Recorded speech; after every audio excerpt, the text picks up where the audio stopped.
And hello, everybody, and welcome to today's webinar on empowering business growth for disabled entrepreneurs. And in this webinar, I want to help you to build a sustainable business that works with you and not against you. So I'm Sarah, and I'm a business mentor and trainer for disabled business owners and employees. And I also advise organisations who want to better support their employees with chronic illnesses. I live myself with multiple chronic illnesses, including POTS syndrome, Ehlers-Danlos syndrome, migraine, and chronic fatigue syndrome. And I started my business, Excel Against the Odds, about 6.5 years ago now, where I realised I had a different business previously, and I realised that I was struggling to run it in alignment with my health conditions and often found myself making it worse. So I wanted to create a space where I could help other people to run their business in a way that works with their health. I created the Entrepreneurs Against the Odds Facebook group back in 2019, and it continues to run and is a lovely, supportive group where everybody seems to look out for one another. And I've seen some lovely connections being made in that group. I'm also the host of the Excel Against the Odds podcast, which I have been running for quite a few years now. And I invite guests onto the podcast to talk about their businesses and to discuss the successes and challenges of running a business with a chronic illness. I was a Small Biz 100 in 2021 and have been working with Small Business Britain since then as well. And I'm a very proud member of the steering board of the Lilac Review, which was a government-backed independent review led by Small Business Britain to look at tackling the inequalities faced by disabled entrepreneurs.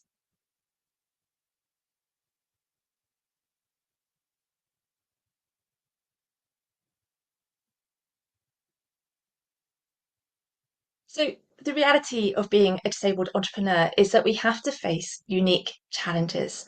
And those challenges can be to do with our health, but also to do with the way that we're running our business. The opportunity, though, is that we have unique skills and qualities.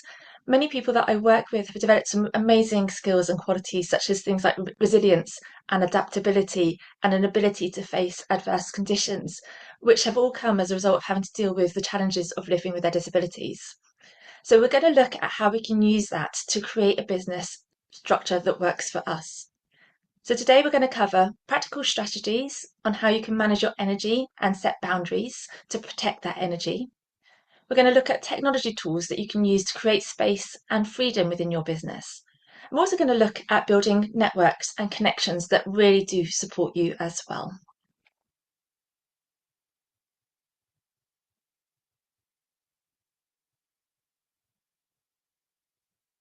So my story and the challenges that I faced. So I set up my first business quite a few years ago. Well, actually before that, I used to work as a management consultant. I got to travel extensively and work with some really big organisations. And I did love my job and I loved the travel and I loved the people I worked with. But unfortunately, I lost that career as a result of the health challenges that I was facing. The company I was working for couldn't make the changes that I needed in order to remain in employment for them. And eventually, I set up my first business, which was creating skincare products. I formulated them myself and I made them using natural ingredients. And I loved it. I made kits for children so they could make their own skincare, and I also ran workshops and parties. But I found that I was making my health worse. I kept finding myself in a cycle where I would push myself really hard. I would crash out and my symptoms would get really bad because I wasn't really listening to what my symptoms were telling me. I would then have to take time out, feel really bad because I wasn't able to spend time in my business. And then I would start working again, but be behind in the business. So I found myself in this constant cycle. And I think that probably a lot of you have found yourselves in a similar cycle. So we have issues such as burnout, where you find yourself pushing yourself so hard and not able to maintain it at that level. A lot of people who are business owners have so much ambition and they're passionate about their businesses.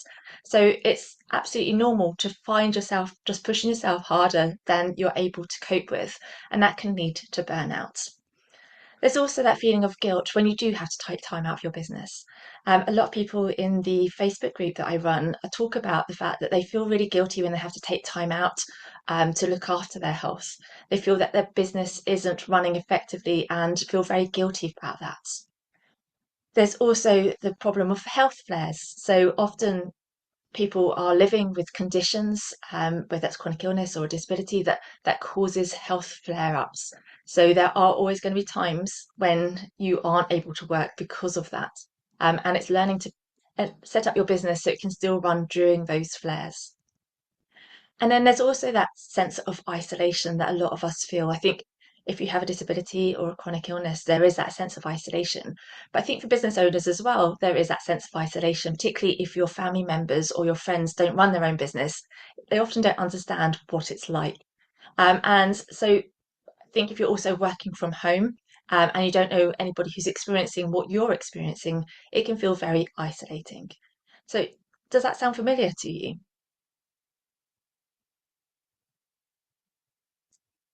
So, what changed for me? Well, when I was running that first business, I got to a point where one Christmas, I was found myself unable to use either of my shoulders. I had already had a frozen shoulder in one arm, and then I woke up with chronic bursitis in the other arm, unable to do anything.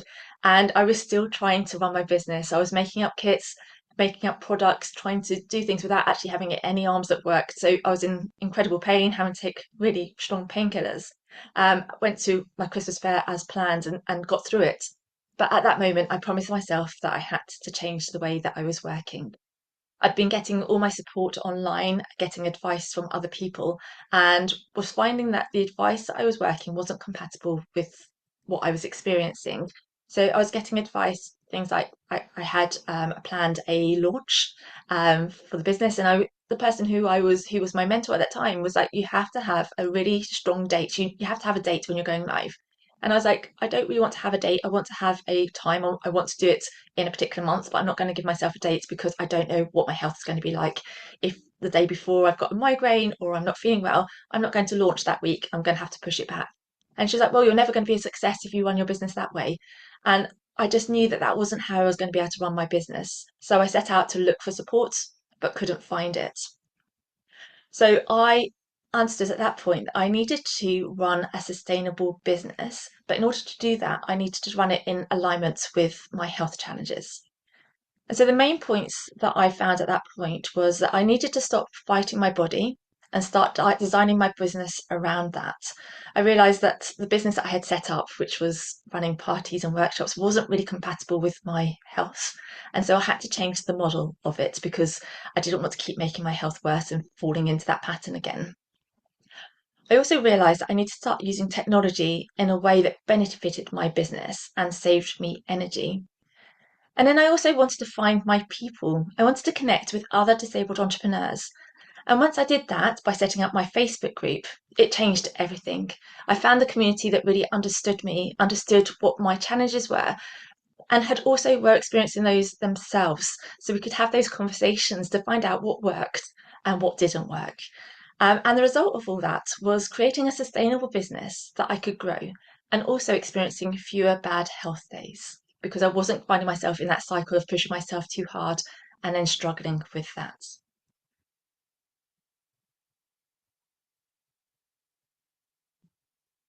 So, the first thing that I looked at was how to master time, energy, and well-being. So, how to work with your body and not against it.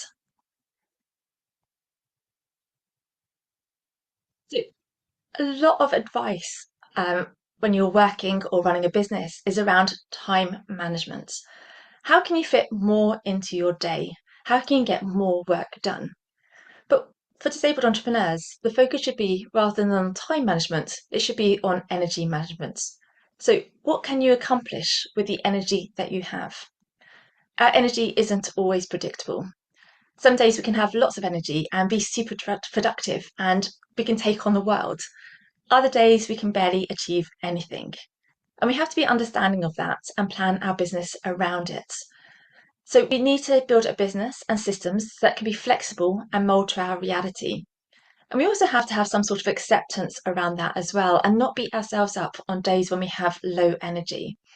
I always say to my family that if I had days when I have the days when I have high energy, if I could have those days all the time, I could take over the world.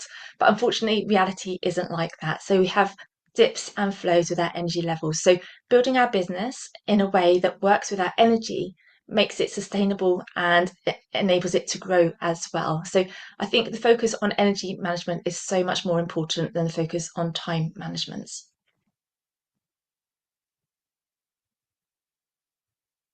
And one other thing to really think about is our business model and whether it is a sustainable business model. A lot of business models are very much about trading time for money. And if you have issues with energy, then that often means that you haven't got that much time to devote to your business. And that creates a ceiling on your earning potential and the success of your business. So, trying to find a business model that works in alignment with your health is very important. Many people run one-to-one business models where they're helping one person at a time.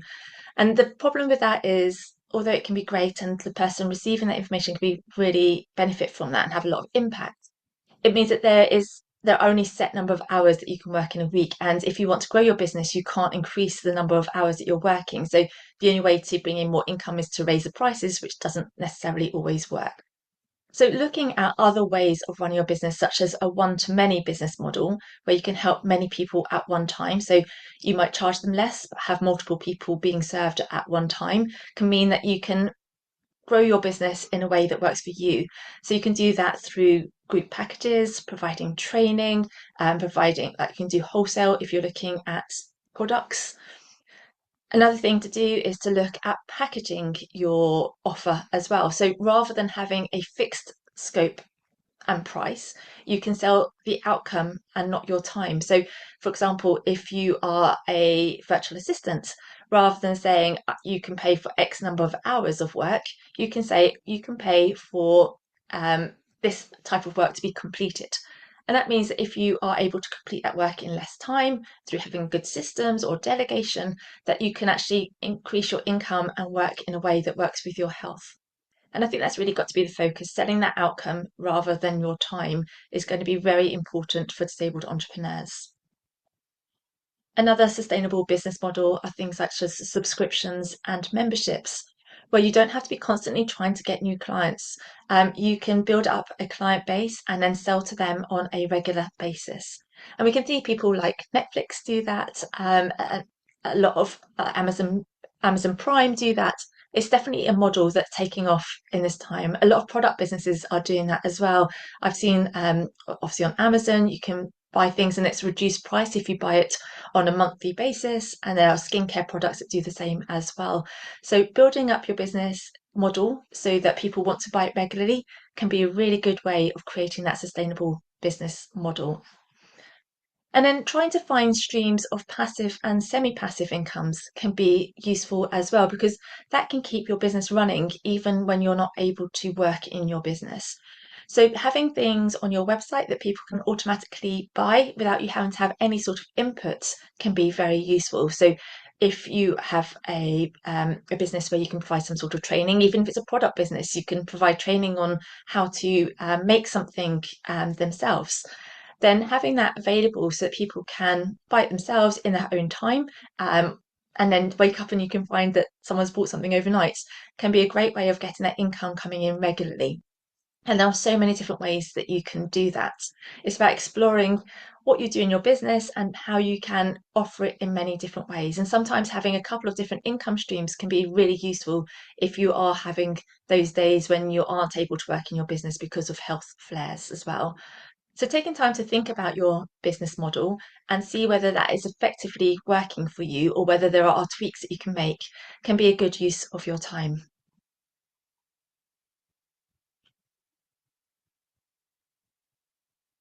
And there are other practical strategies that you can take as well to protect your energy. And I'm just going to go through a few different options here. There are obviously other ones as well, but here are a few that I just want to focus on today. So the first one is task batching.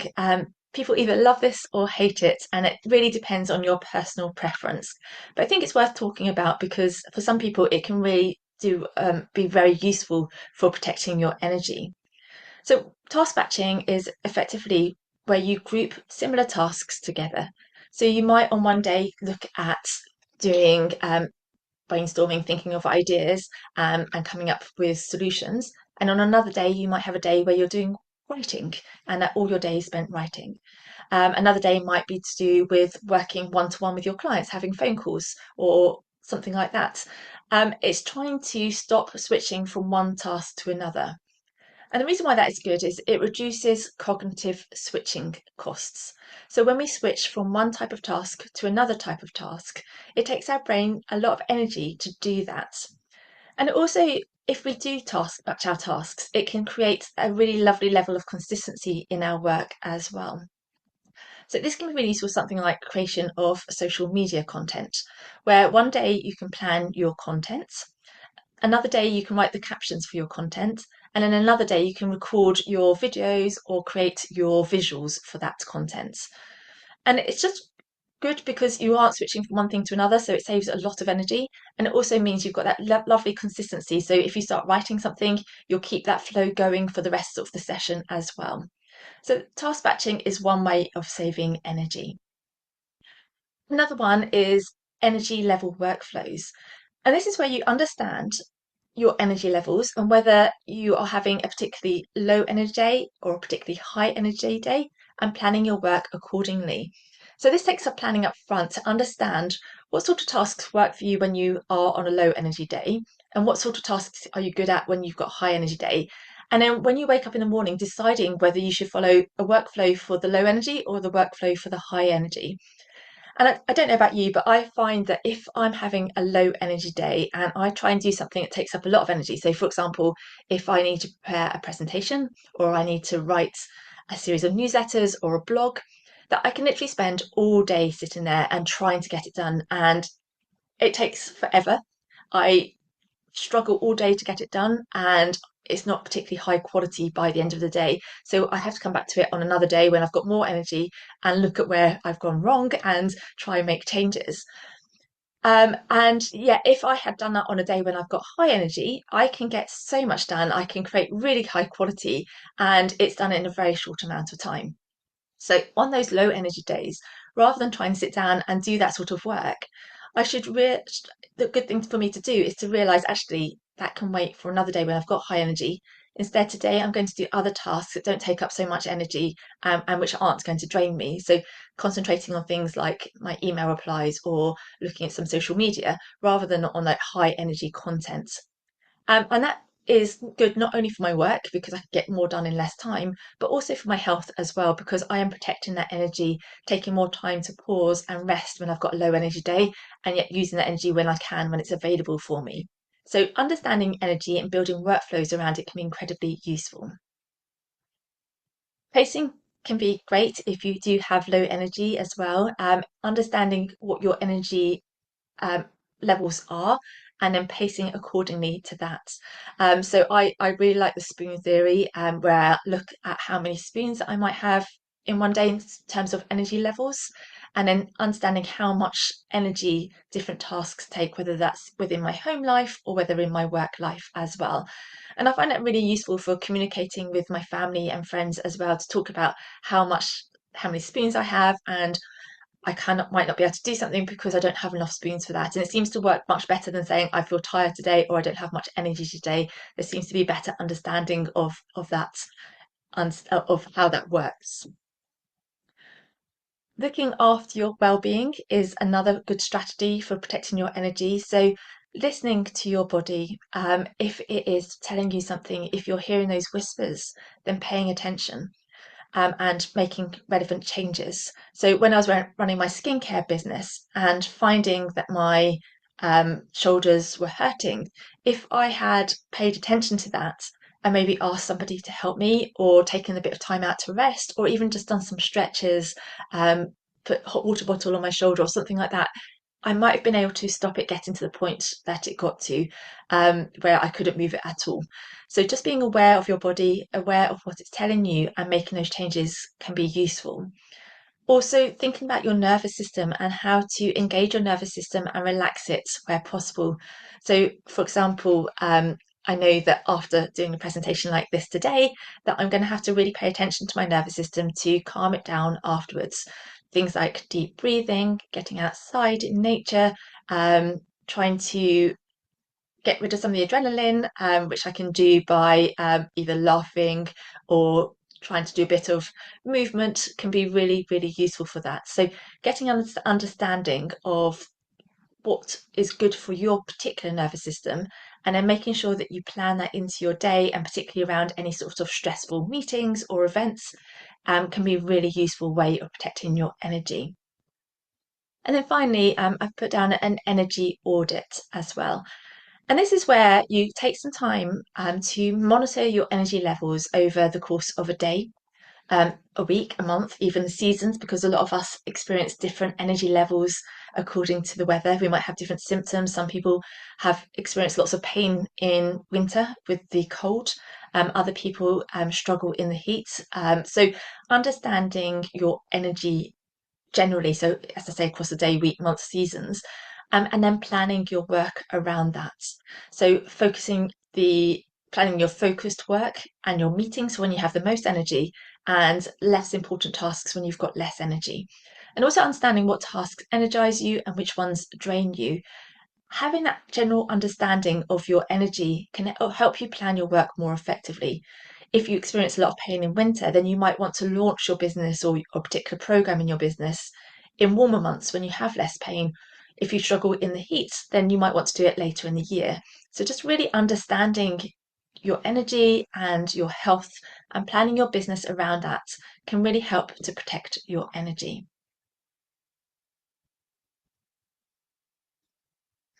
And then finally, boundaries. Boundaries can be really important in your business, and yet many of us find it hard to put boundaries in place. We want to be there for our clients all the time, and not think about how it affects us. But actually, creating boundaries can be a really good way of communicating our needs, and also making sure that people don't step into how don't affect our energy in a negative way. So you can have boundaries such as client boundaries, where you say that you're not available to respond to emails straight away. You might say that you will respond within 24 to 48 hours. You might say that I only take client calls on certain days at certain times. So you might want to not work evenings, you might not want to work weekends, or you might want to have Fridays off. Having those boundaries in place, knowing when you want to work, how you want to work, and then communicating that can be really useful. With clients, it can also be important to scope a piece of work, and then if they are asking for extra support, extra tasks, you can say, I'm happy to do that, but I'm going to scope and quote you for that as well. It's not going to be part of the work. So understanding what your boundaries are and making sure that you communicate them clearly and confidently can be very helpful. It can also be useful to have personal boundaries as well. So no work after a certain time, taking a day off every week to do an activity that you love, protecting your lunch hours so that you can take that time to rest, starting after a certain time. So some people really struggle in the morning, so maybe not doing any work before 11 a.m. or whatever that might be. So creating personal boundaries. The fact is, you run your own business, so you can choose the way you want to run it. You don't have to run it by society norms. I think a lot of us fall into that routine of having to work 9 till 5, when in fact we don't have to do that. We can work around our energy levels and around our symptoms as well. I think the key is to really communicate those boundaries clearly and confidently. I think it's also useful to reframe boundaries as well. So rather than saying, for example, I can't work lunchtimes, say to yourself or to your customers, I will be much more productive if I have a break at lunchtime and work afterwards, because in that afternoon I'll have much more focused energy. So that can be a really useful way of conducting your boundaries. Thank you, Gemma.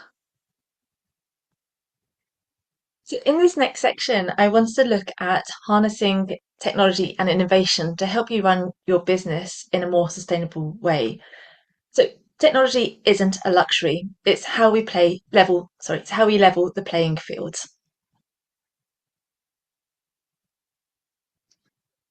Before we determine what technology we want to use, we need to assess our tasks, because we don't want to try and try and automate everything. We want to make sure that we are picking what is important to us. A lot of us feel like we should be doing everything in our business. As a business owner, we have so many hats. We are looking after all parts of a business. We're doing the finances, the sales, the delivery, the marketing, literally everything you can do in a business, we have to do it. So it's important to try and understand what is important in our business and not just try and do everything that we're told we should be doing. There is a lot of talk out there about the hustle, about pushing ourselves too hard, and it doesn't always work if we're a disabled business owner. So before we think about that, let's think about what tasks we are currently doing and think about, are there any tasks that we can eliminate that we don't actually need to be doing? Are there things that we're doing because we're told we should be doing them, but they don't actually deliver us any benefits? They're taking up our time, but not delivering results. So it's worth having a think about all of your tasks and seeing if there's anything there that you don't have to do. It's also then worth thinking about, are there tasks that you can ask somebody else to help you with? Either somebody where you can do a swapping of tasks or somebody who you can outsource to. Um, Again, we don't have to do everything ourselves, and sometimes there are tasks that can take us absolutely hours and cause a lot of stress. But if we ask somebody else to do them or we pay somebody else to do it, they can do it in such a short amount of time that the cost benefit to us is really important. So, for example, thinking about something like end of year taxes, it might be something that takes us absolutely hours to do. We've got a lot of stress, we're concerned about doing it wrong, and yet we could pay an accountant a set amount of money and because it only takes them a very small amount of time and they can do it for us, saving us a lot of stress and energy along the way as well. So have a think about if there's anything that you can delegate. And if not, are there tasks that can be automated? Those are tasks that you want to do, that you do regularly, and that will benefit from being done in a way that we don't have to do so much input ourselves. I will go into that in a bit more detail in a minute. But if what's important is to not overwhelm yourself once by trying to do everything at once, we want to pick one pain point, find one solution, and then master it, and then add another layer after that. So don't try and do everything at once. If we do that, it makes it overwhelming. We want to take it one step at a time. So let's look at automation tools. So when we're looking at automation, what we want to do is look for tasks that are repeatable and which will benefit from a uniform approach. So these are things like scheduling appointments, onboarding new clients, creating email templates that we're going to use again and again. And so we want to then determine whether there are tools which can be used to automate those tasks. So, for example, if we want to schedule meetings and create automatic reminders, then we might want to use a scheduling tool such as Calendly.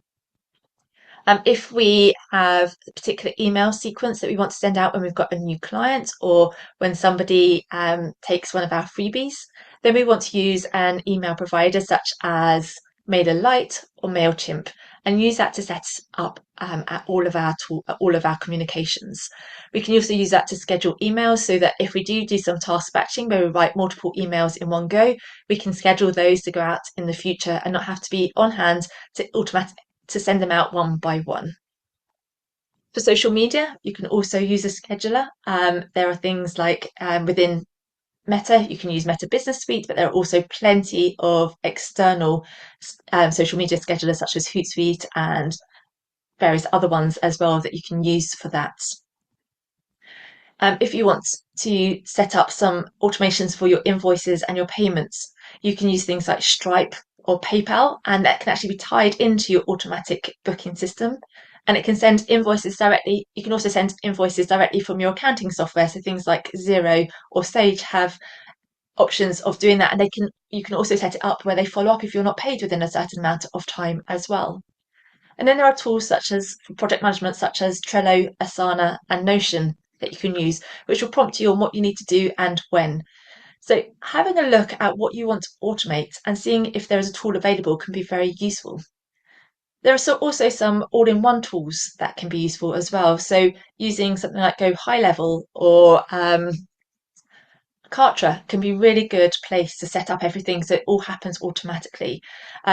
If when I have a new mentoring client, I don't actually have to be involved in the process at all. I have on my website the ability for people to book a mentoring session. They are then prompted to put in their payment. They are then prompted into my calendar so that they can choose what time they want that appointment. They're then sent out an email with a questionnaire so they can fill out that information, and then sent reminders before the appointment as well. I'm automatically told when the appointment is going to be. The Zoom link is created. So all of that can happen without any of my involvement whatsoever. And the customer experience is a really good journey as well, because it's a nice uniform journey that every single client will experience, and it answers all of their questions.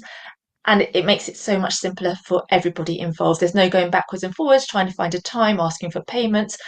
Everything happens very, very smoothly. So setting something up like that can be really useful for your business and for managing your energy levels. But again, you don't want to try and do everything at once. You want to pick one thing at a time, implement it, check that it's working, that you're happy with it, and then move on to the next thing after that. There are also some brilliant accessibility tools out there now as well, which can, particularly as a disabled business owner, can be incredibly useful. So there are things for voice and dictation, such as Naturally Dragon Speaking, Apple Dictation, Google Docs voice typing, that can be really useful if you find it easier to speak rather than to type. There are also some visual accessibility tools, such as screen readers like NVDA and JAWS. And then there's also things like high contrast modes and color filters that you can use as well to really help make it easier and less tiring to be able to read. AI assistants such as Grammarly enables you to improve your text. Otter AI can help you to transcribe meetings automatically.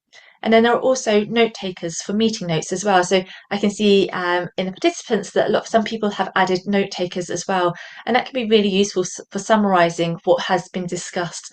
A lot of people find it really difficult to write notes while they are talking or listening. And so having a note taker can be really useful as well. And on some programs, so on like Zoom, for example, or Teams, you can have note readers that summarize it and tell and state who's got the actions, which can then be sent out automatically after a meeting as well. So there's so many new tools that are coming out there that can make accessibility so much easier and useful for us as well. And then there are also physical adaptations that we can think about as well, using ergonomic keyboards, vertical mice, adjustable desks, sort of sitting and standing desks, or lying down desks as well, and chairs, ergonomic chairs that can be really supportive of our health as well. So thinking about, are there any tools out there that would make your life easier and that would actually support you and your disability?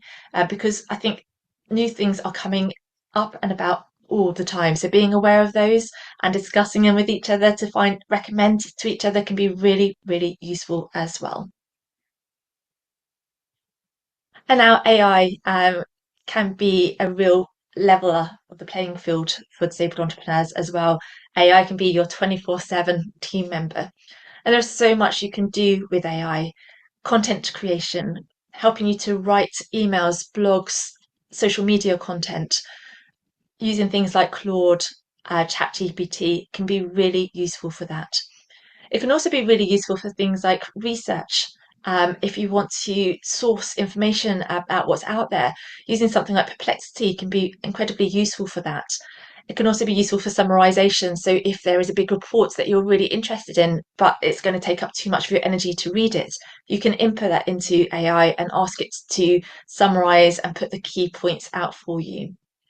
It can be brilliant for idea generation as well. So if, for example, we have, let's go back to what we were talking about earlier with choosing the right business model for us. If you have a particular business model that you're using, but it's not effective for you and your health, then you can think about asking AI for suggestions. Tell them who your audience is, what your skill set is, what you're currently doing, and ask it to generate some ideas of what business model could work for you. Explain what you need it to do for you in terms of how many hours you want to work and what you want to be able to deliver and what sort of impact you want to have. So helping you to generate ideas can be brilliant use of AI. And it can also be useful for admin tasks as well. So sorting through emails, prioritizing them. You can set up various different rules that can help you with admin tasks as well. So something to bear in mind is obviously that you want to double check everything. AI isn't accurate all the time, so you need to make sure that you always checking and double checking everything. And you also want to make sure that it's in your voice, not the AI voice. So trying to train it, but also making sure you're reading through it and changing it to suit you as well. Systems can equal freedom as well. So it's also worth thinking about what systems you have in place in your business as well and documenting everything. Within a business, there are certain tasks that we do automatically all the time. So I mentioned earlier, doing things like client onboarding. We want all of our clients to have exactly the same experience, which will improve the customer experience in general, but also makes it easier for us. So developing things like standard operating procedures means that everything runs more smoothly. Everything's always carried out in exactly the same order and in exactly the same way. You can create email templates for that as well. And this is a brilliant way of setting up your business, recording what you do and how you do it so that you can do it on repeat. It stops you having to make decisions all the time. It stops you having to think about what to do. It happens all automatically. Creating Loom videos can be brilliant for this. If you can record exactly what you're doing and when and what templates you're using, and then keeping it in a safe place that you can refer to every time you experience that new thing, that can be a great way of setting up the business. It also makes it easier if you want to delegate or ask somebody for help as well or outsource something. So having those systems set up and documented can be a great way of creating freedom in your business. So task for you to do in the next couple of weeks is to audit your tech stack.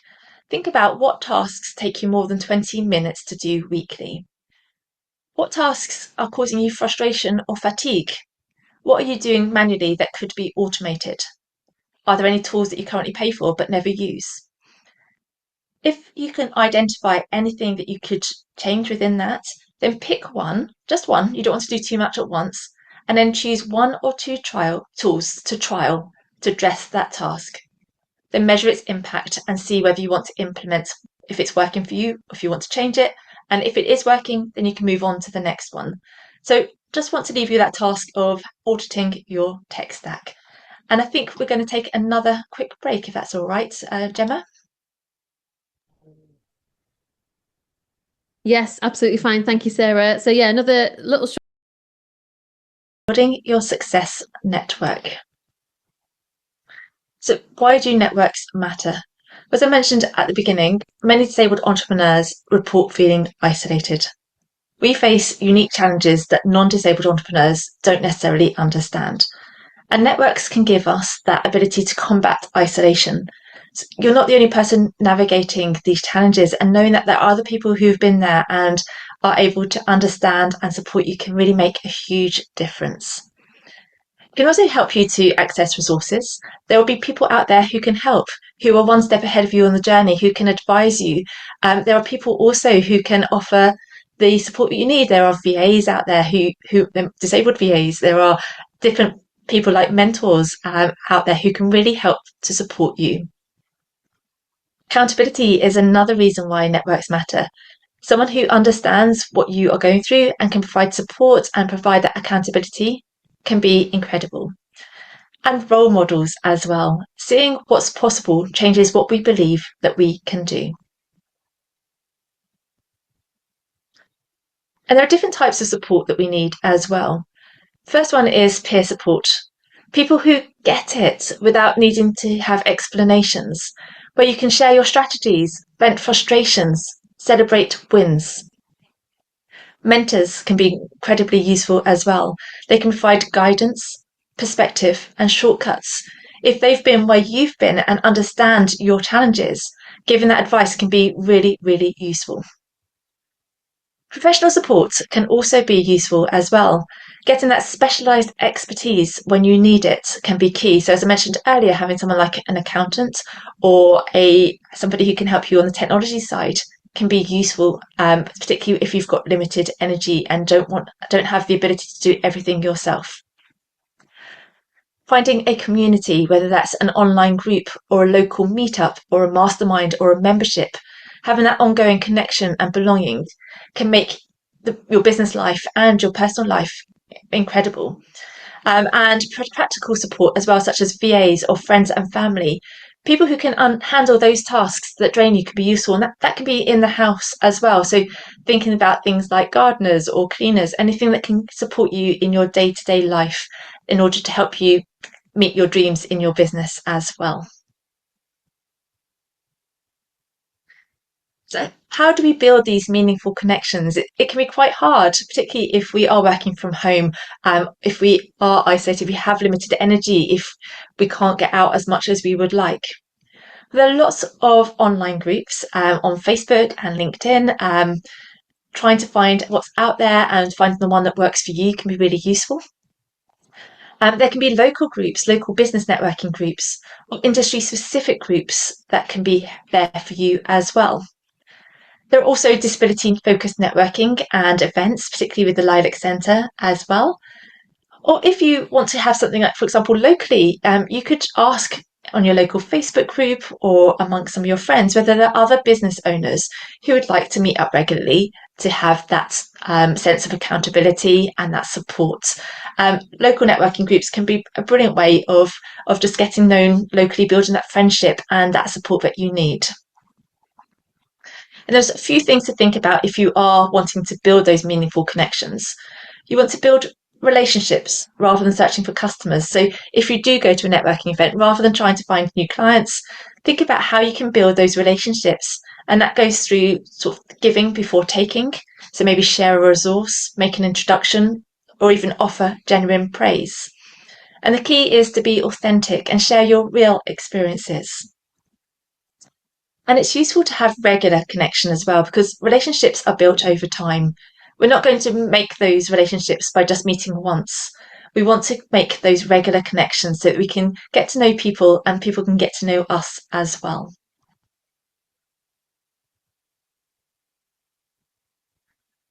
And then one thing that a lot of people find really hard is asking for help. Um, I think people are so willing to help, but we often find it really difficult. We might find that we feel that we are bothering people when we ask for help, but it's not true. Most people want to help, they just need to know how they can help you. One way to do that is to be specific in your requests. Instead of saying, I need help, you might say, I need help in building an audience. You could ask a specific question, such as, can you recommend a favourite email platform? Do you find that reels or carousels work best for you? So being quite specific in the sort of help you need can be really important. You also want to make it a two-way conversation as well, where you ask for help, but you also offer support in return. And that can be quite useful in terms of things like skill swaps, where you can offer your expertise to somebody else and they can offer your expertise as well, which can be really useful when you're starting out in a business and don't have much money to spend on outsourcing or asking for that more expensive help. So, a task that you can do is to think about your network map and ask yourself what sort of support would make the most difference right now. And then go away and think about, is there one group or one person or one event that you can reach out to or attend that would make a difference to your life right now? And then make that step to do that.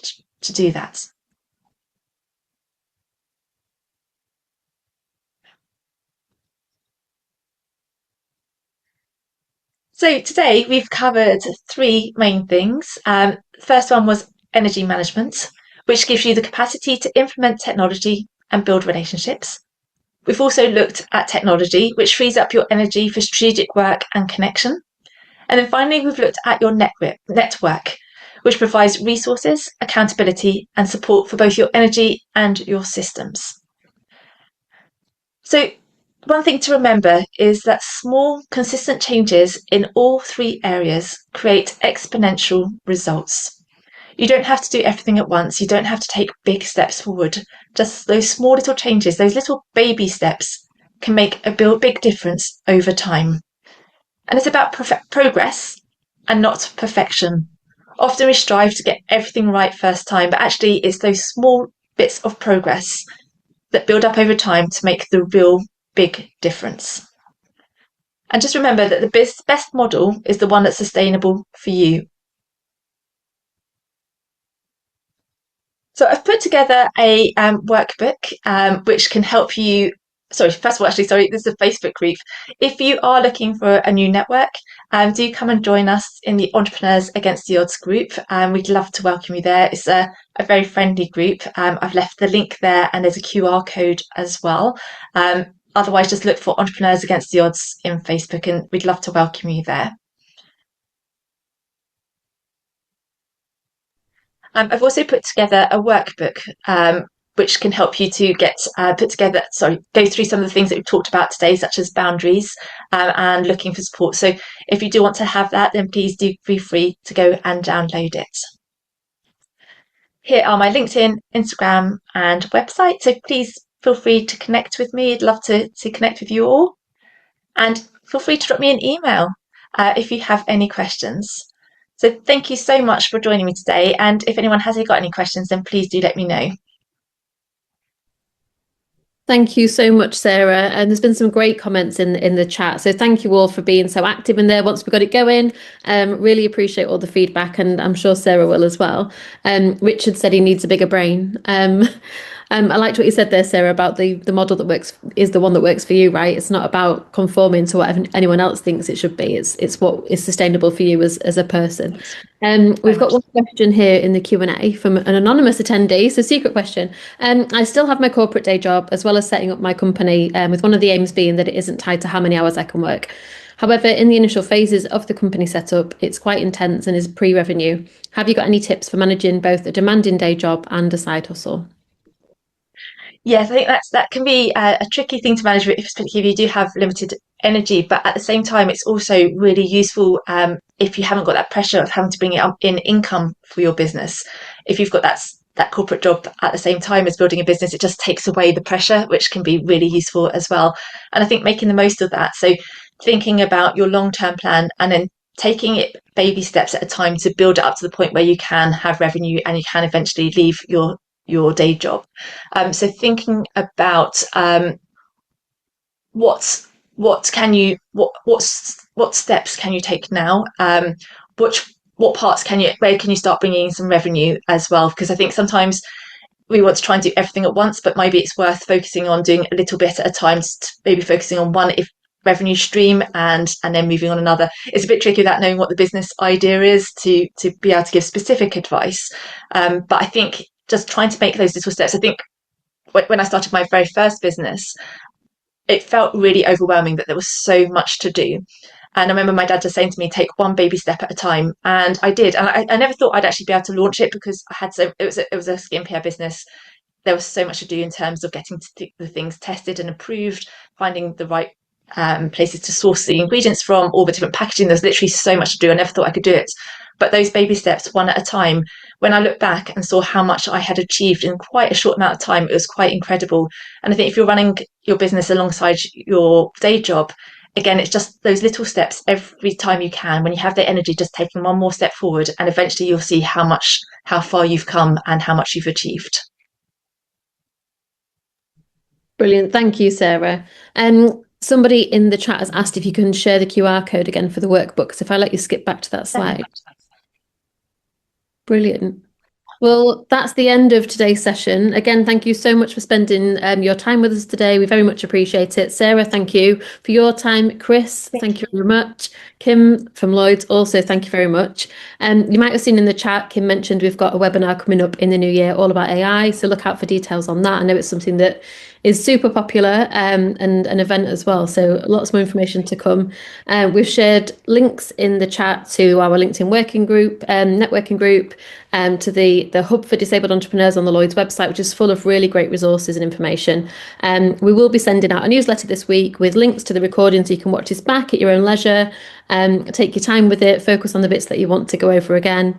And yeah, really just thank you again for everyone being here this morning. I hope it's been useful. Thank you, Sarah, and we'll look forward to seeing you all really soon. Thank you so much.